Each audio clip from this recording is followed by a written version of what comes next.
আসসালামু আলাইকুম, কেমন আছেন সবাই? তন্ত্রবিলাস ব্লগে আপনাদের জানাই স্বাগতম। আজ শনিবার, সকাল এখন 11:30টার মতন বাজে। আমাদের সকালবেলার খাবার দাবার সবার শেষ। আপনাদের ভাইয়াও আজকে বাসায় আছে, তো আমি আজকে ঝটপট রান্না করতে চলে আসলাম। আর বাবু তো ছাদে চলে গেছে ওর দাদির সাথে। তো আমি এখন ঝটপট রান্না করব। তো কি রান্না করব চিন্তা করতে করতে ভাবলাম যে আগে এখানে একটু মিক্সড সবজি ভাজি করে নিই।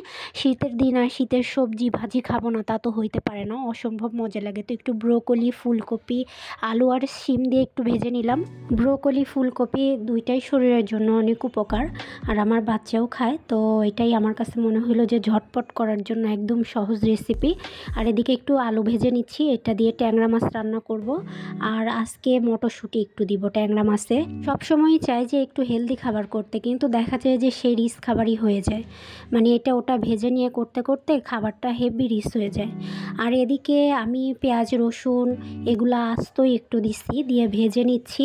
আর এখন এর মধ্যে একটু জিরা ফোড়ন দিয়ে দিলাম। জিরাটা ভালো মতন এইখানে নাড়াচাড়া দিয়ে আমার অনেকটা ব্রাউন কালার হয়ে গেল। এখন এটার মধ্যে যথারীতি প্রতিদিনের যে মশলা, জিরা, ধনিয়া গুঁড়া, হলুদ গুঁড়া, লবণ, মরিচ গুঁড়া, এগুলো দিয়েই এখন এটা রান্না করব। আর দুইটা টমেটোর সাথে দিয়ে দিলাম। টমেটোটা গলে গেলে একটু গ্রেভিটাও হেভি হবে, মানে একটু হালকা গ্রেভি থাকবে, যেহেতু আমি এখানে কোনো বাটা মশলা ব্যবহার করতেছি না। তো এখন এটাকে পানি দিয়ে ইচ্ছা মতো কষাবো। মানে রান্নার তো মূল কারিশমাই হচ্ছে কষানোতে। তো এদিকে আমার ভাজিটাও প্রায় শেষের দিকে, মানে অনেকটা ভাজা হয়ে গেছে, 70%-এর মতো। মানে নর্মালি সবার যেরকম হয় চাইলে এখানে নামায় দেওয়া যাইতে পারে, কিন্তু আমি আর একটু ভাজি করব যাতে আরও একটু খাইতে মজা লাগে। ভাজিতে তো অনেক ভাজি করলেই বেশি টেস্ট লাগে। আর এদিকে আমি মটরশুঁটিটা দিয়েও একটু কষায় নিলাম, কারণ মটরশুঁটিটা তো ভাজি নেই, ভাজলে একটু শক্ত শক্ত হয়ে যায়। আর এদিকে আমি এই জন্য কষানোর মধ্যে দিয়ে নিলাম যাতে অনেকটা নরম হয়ে যায়। তারপরে মটরশুঁটির তো আহামরি কোনো নরম টরম হয় না দেখি। আর এদিকে আমি মাছটা দিয়েও এখন কষাবো। ট্যাংরা মাছ ঠিক বলা চলে না, ট্যাংরাও আছে, আবার হচ্ছে গুলশা মাছের মতোও লাগতেছে। তো যাই হোক, যেটাই হোক সমস্যা নেই। তো আমি যে ভেজে রাখা আলু আর টমেটোটাও দিয়ে এখন একটু কষাবো, কারণ মাছটাকে অনেকক্ষণ ধরে কষাইছি। বেশি আবার কষাইলে ঘাটা ঘাটা হয়ে যাবে, মাছ আর কিছুই খুঁজে পাওয়া যাবে না, আস্তে আস্তে কাটা খাইতে হবে। তো সেই রিস্ক আর নিলাম না। তো এটাকে এখন বসায় দিলাম। আর তরকারির তুলনায় হচ্ছে কড়াই অনেক বড় হয়ে গেছে, এটা নতুন বের করছে, একটু বড়, মানে আমাদের দুইজনের ফ্যামিলির জন্য বেশ বড় হয়ে গেছে। এদিকে আমি ভাতও তুলে দিব, আমার ভাজি যেহেতু হয়ে গেছে। তো ভাতের চাল ধোয়া যে পানিটা আর কি, সেই পানিটা আমি গাছে দিয়ে দিচ্ছিলাম, যে একটু গাছে তো পানি টানি দেওয়া হয় না। আর দেখি যে দুইটা হচ্ছে অপরাজিতা ফুল ফুটে আছে। এদিকে মিষ্টি কুমড়া গাছগুলোকে দেখে হাসি পাচ্ছে, এমন ফুল হওয়া হয়েছিল। আমি তো একদম মানে মনের খুশি হয়ে গেছিলাম যে না জানি কত মিষ্টি কুমড়া আমার হবে, আমি সবাইকে বিলাবো। তো আলহামদুলিল্লাহ একটা মিষ্টি কুমড়াও হয় নাই, খালি ফুলই আমাকে আশা দেখায় গেল। আর এখানে তো অপরাজিতা ফুল ফুটে আছে, তো ভাবতেছি যে ওইটা দিয়ে কি অপরাজিতা চা করে ফেলবো নাকি। তো যাই হোক, অপরাজিতা চা আমি খাই না, তো সেইটা করেও লাভ নেই। একটু আকাশ বাতাস দেখে আবার রান্নাঘরে চলে আসলাম। গৃহিণীর যে কাজ রান্নাঘরে আসা, ওই রান্নাঘরেই আসলাম। আর এদিকে আমার মাছটাও একটু কষানো হয়ে গেছে, সবজিটাও কষানো হয়ে গেছে। তো আমি আবার একটু নাড়াচাড়া দিয়ে নিলাম, আর এদিকে ভাত বসাই দিলাম। রান্না করতে করতে আজকে বেজে গেল 12:30টার মতন, কাটাকুটিতে অনেকটা সময় লাগছে। আর এদিকে আমার মাছটাও প্রায় কষানো শেষ, এখন এটার মধ্যে একটু পানি দিয়ে দেওয়া লাগবে। তো আমি যতটুকু প্রয়োজন আমি ততটুকু পানি এটার মধ্যে এখন অ্যাড করে দিব। এই যে বাচ্চা ক্যান ক্যান খ্যান খ্যান করতেছে, বাচ্চা নিয়ে আসলে এইভাবেই সংসার করে খাইতে হয়, কিছু করার নাই। মানে ও জ্বালাবে, আমারও কাজকর্ম করা লাগবে, ওকে ওর বাবা ধরবে, এই করবে সেই করবে। তো টুকটাক এইভাবেই আমার দিন মানে পার হয়ে যাচ্ছে। এদিকে আমার তরকারি রান্নাটা অলমোস্ট শেষ। আর আমার ছেলেকে এখন গোসল করাই দিব, সেও ছাদ থেকে চলে আসছে। তো এখন চলেন তাকে আগে গোসল করাই, না হইলে দেখা যাবে যে অনেকটা দেরি হয়ে যাবে। আবার ওকে খাওয়াবো দাওয়াবো সব কিছু মিলায় এখন আর একটুও দম ফেলানোর সময় নেই।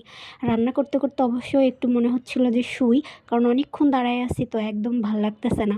তো তারপরেও কিছু করার নেই, যত তাড়াতাড়ি কাজকর্ম সারবো তত তাড়াতাড়ি একটু রিল্যাক্স। আর এদিকে পানিও দিয়ে দিচ্ছি, বাবুকে গোসল, খাওয়া দাওয়া, নিজেদের খাওয়া দাওয়া সব কিছু শেষ করে চলে আসলাম একটু ছাদে।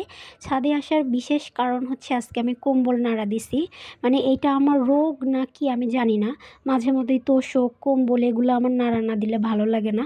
আর এদিকে এসে দেখি তো ওই যে গতদিন আপনাদেরকে দেখিয়েছিলাম যে গোলাপের কড়ি ফুটছে, তো ওইটা হচ্ছে ওই গোলাপের কালার। আর এদিকে হাজারি গোলাপ, অসংখ্য কড়ি, মানে এত পরিমাণে করি, অনেক করি, তো ফুটলে যদি একসাথে যদি ফুটতো তাইলে দেখার মতো একটা সিন হইতো। কিন্তু দুর্ভাগ্যক্রমে দু একটা করে ফুটতেছে। আর এই গোলাপের কালারটা এত সুন্দর, দেখে একদম মনটা খুশিতে নেচে উঠলো, মনে হলো যে সিঁড়ি, কিন্তু না, সেরা তো যাবে না। তো আমি ছাদের থেকে বাসায় চলে আসলাম। এসে এখন বাজে ৬টার মতো, ৬টা না, ঠিক ৬:৩০। আর এদিকে বাবুও ঘুম আসছিল দুপুরে।